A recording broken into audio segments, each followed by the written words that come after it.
নমস্কার, আমি তোমাদের বন্ধু নন্দিতা। বন্ধু, তুমি কি কখনো নীরব মন্দির প্রাঙ্গণে দাঁড়িয়ে অনুভব করেছো যেন কোনো অদৃশ্য শক্তি তোমার হৃদয়ের সব ভার কেড়ে নিচ্ছে?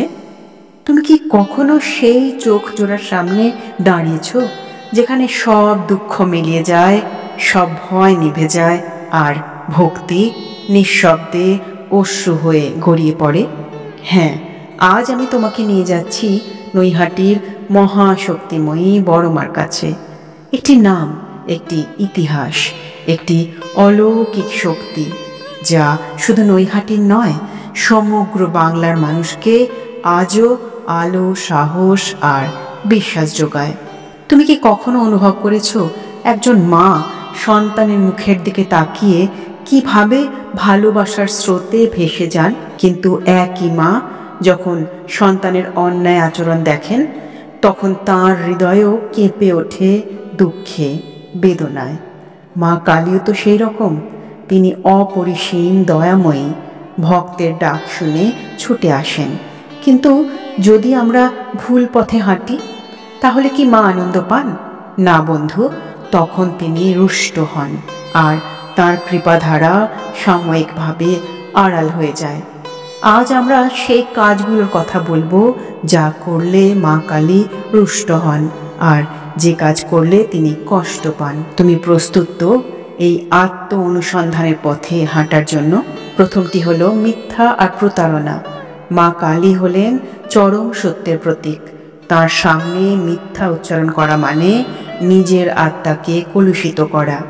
বলো তো, তুমি কি সত্যি চাও মা তোমার দিকে করুণ নয়নে তাকিয়ে থাকুন, অথচ তিনি জানেন যে তুমি সত্য লুকিয়েছ? দ্বিতীয়টি হলো অহংকার। মা ভালোবাসেন সরলতা আর বিনয়। অহংকার ভক্তি আর আশ্রয়ের মাঝখানে একটা অদৃশ্য প্রাচীর তুলে দেয়। আচ্ছা, তুমি কি জানো শাস্ত্রে বলা আছে অহংকারীর সর্বনাশ মা নিজ হাতে করেন? তাহলে বলো তো, অহংকারকে আঁকড়ে রাখবে নাকি মায়ের আশ্রয়ে মাথা নত করবে? তৃতীয়টি হলো অন্যায়, অবিচার। মা কালী ন্যায়ের প্রতীক।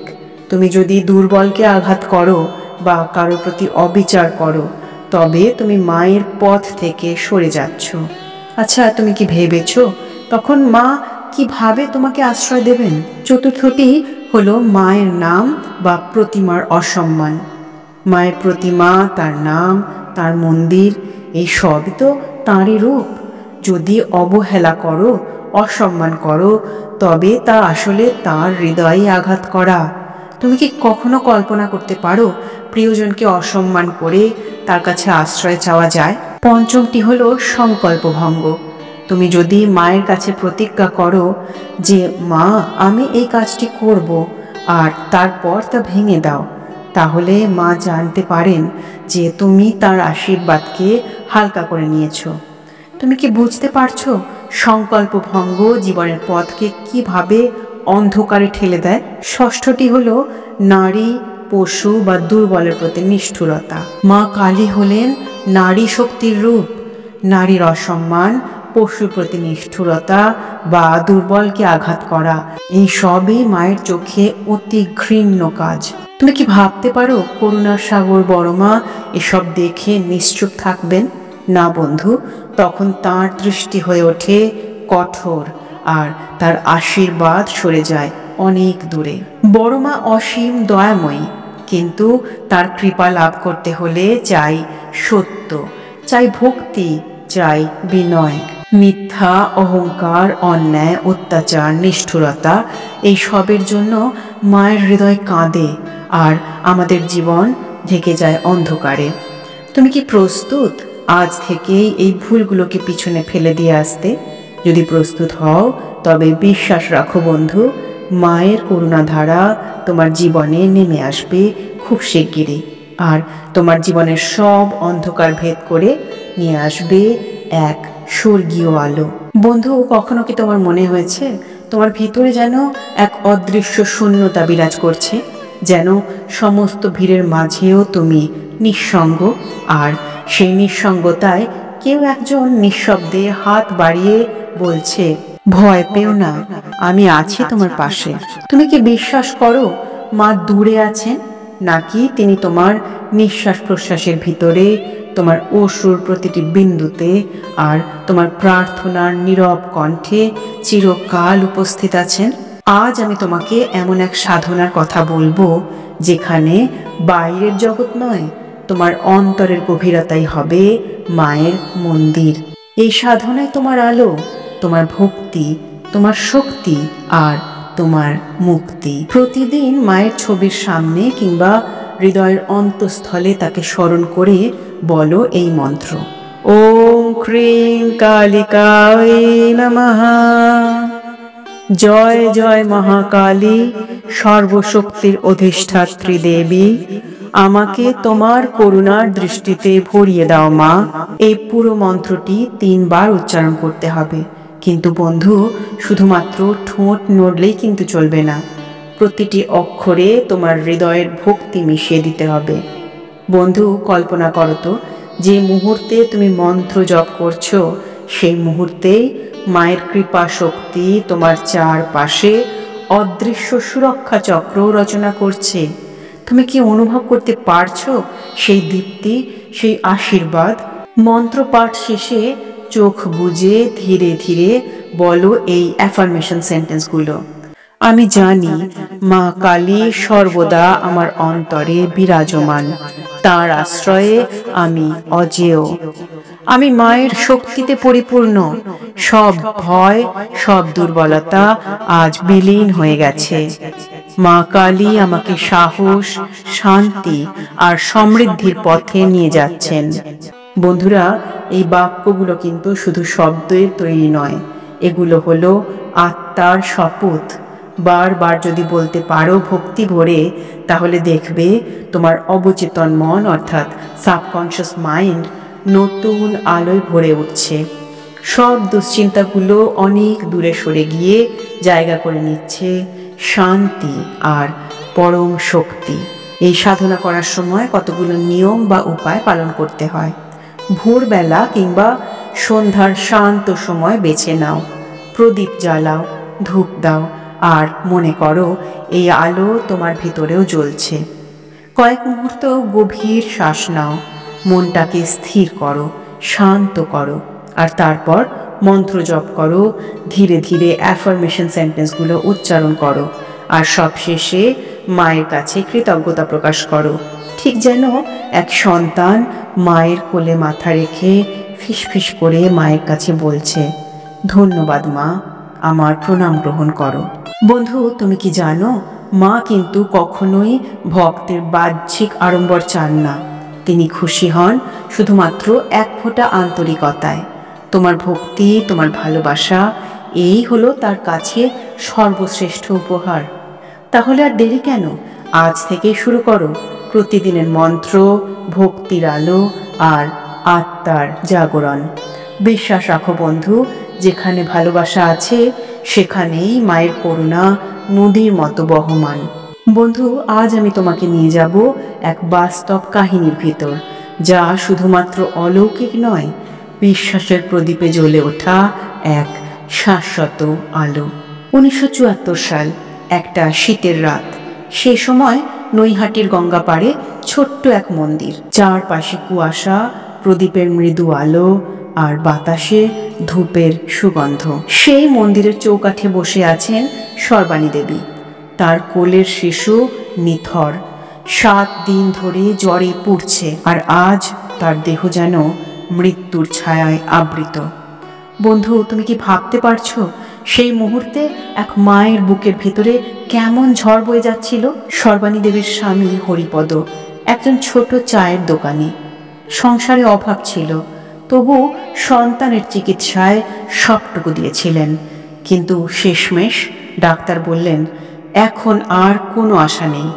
এমন সময় মানুষ কোথায় যাবে? শেষ আশ্রয় তখন বড় মার চরণ।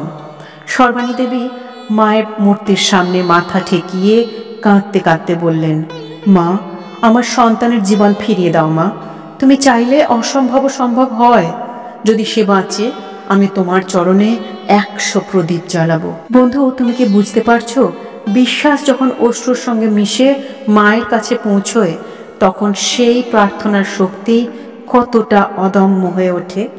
মন্দিরের পুরোহিত পরমানন্দ পণ্ডিত ধীরে ধীরে বললেন, মা, ভক্তের অশ্রু বৃথা যেতে দেন না। আজ রাতটা বিশ্বাসে ভর করে কাটাও। রাত তখন প্রায় 3টে। মন্দির স্তব্ধ। হঠাৎ করেই ঘণ্টা নিচে থেকে বাজতে শুরু করলো। প্রদীপের শিখা দপ করে উজ্জ্বল হয়ে জ্বলে উঠল। আর সেই মুহূর্তে মায়ের মূর্তির চোখ থেকে যেন আলো বেরিয়ে সরাসরি পড়ল সেই নিথর শিশুটির দেহের ওপর। কয়েক সেকেন্ডের মধ্যেই শিশুটি শ্বাস নিতে শুরু করলো। ধীরে ধীরে চোখ খুলল আর মৃদু স্বরে ডেকে উঠল, মা। বন্ধু, তুমি কি অনুভব করছো এই দৃশ্য? যে শিশু মৃত্যুর দ্বার প্রান্তে ছিল, সে ফিরে এলো জীবনের আলোয়, মায়ের করুণা ধারায়। সর্বাণী দেবীর চোখ দিয়ে আনন্দাশ্রু নদীর মতো ঝরে পড়ল। সকল ভক্ত স্তব্ধ হয়ে গেলেন আর একসাথে উচ্চারণ করলেন, মা আছেন, মা শুনছেন। পরদিন ডাক্তার এসে বিস্মিত হয়ে বললেন, এটা চিকিৎসার কাজ নয়, এটা স্বয়ং বড়মার কৃপা। সর্বাণী দেবী প্রতিজ্ঞা রক্ষা করলেন। বড়মার পায়ে 100 প্রদীপ জ্বালালেন। গ্রামবাসী বলল, মা কালী কখনোই ভক্তকে নিরাশ করেন না। তুমি কি বিশ্বাস করো মা আজও আমাদের ডাক শোনেন? তুমি কি প্রস্তুত তোমার কষ্ট, তোমার অশ্রু, তোমার প্রার্থনা মায়ের চরণে সমর্পণ করতে? মনে রেখো বন্ধু, তোমাকে ঈশ্বরকে খুঁজতে হবে না, তোমাকে শুধু জাগিয়ে তুলতে হবে তাঁর স্মরণ। বিশ্বাস আর ধৈর্যই মায়ের দ্বার খুলে দেয়। আচ্ছা বন্ধু, তুমি কি জানো কেন তাকে সবাই বড় মা বলে ডাকে? এই নামের পিছনে আছে 100 বর্ষেরও পুরনো ইতিহাস। ভবেশ চক্রবর্তী নামের এক ভক্ত নবদ্বীপে রাসের সময় এক বিরাট রক্ষাকালীর মূর্তি দেখে গভীর আলোড়িত হয়েছিলেন। তার হৃদয়ে তখন জন্ম নিল এক স্বপ্ন।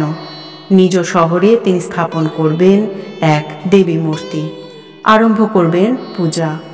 ফিরে এসে সেই স্বপ্নকেই তিনি বাস্তবায়িত করলেন, আর সেই থেকেই দেবী পরিচিত হলেন ভবেশকালী নামে। কিন্তু অচিরেই ভক্তদের মুখে মুখে তিনি হয়ে উঠলেন বড় মা। কারণ জানো, তার মূর্তির উচ্চতা 21 ফুট, যেন অগ্নিশিখার মতো দীপ্তিমান। ভক্তদের কাছে অপরিসীম এক আশ্রয়। ভাবতো একবার, শত শত প্রদীপের আলো, বাতাসে ধূপের গন্ধ, ভক্তদের কীর্তন আর ঢাকের শব্দে কম্পিত মন্দির প্রাঙ্গণ। তার মাঝখানে দাঁড়িয়ে আছেন 21 ফুট উচ্চতার মা। তুমি কি অনুভব করছো সেই মুহূর্তে যেন হৃদয়ের গভীরে প্রবাহিত হচ্ছে শক্তি আর শান্তি? নৈহাটির মানুষ বিশ্বাস করেন, বড় মার পূজা দিয়েই শহরের অন্য সব পূজার সূচনা হয়। যেন তিনি প্রথম প্রদীপ জ্বালান আর তাঁর আশীর্বাদেই চারিদিকে আলো ছড়িয়ে পড়ে। বন্ধুরা, মনে রেখো, ভক্তরা যদি মন থেকে চান, তাহলে মা কখনো তাদের ফিরিয়ে দেন না। এই বিশ্বাসই তো বড় মার প্রকৃত মহিমা। আর তাই তো আকাশে বাতাসে প্রতিধ্বনিত হয় এক অদ্ভুত মন্ত্র, ধর্ম হোক যার যার, বড় মা সবার।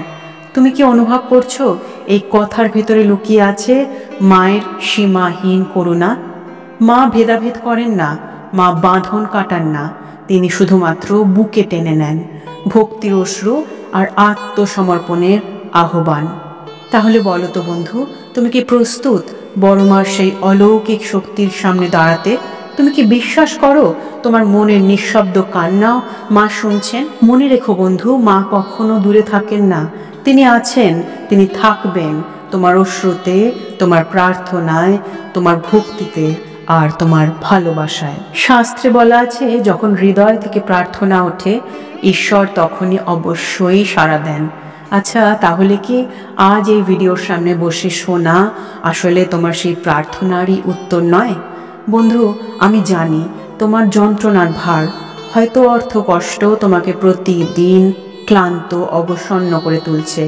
হয়তো তোমার প্রিয়জন চলে গিয়েছেন, হৃদয়ে রেখে গেছেন গভীর শূন্যতা।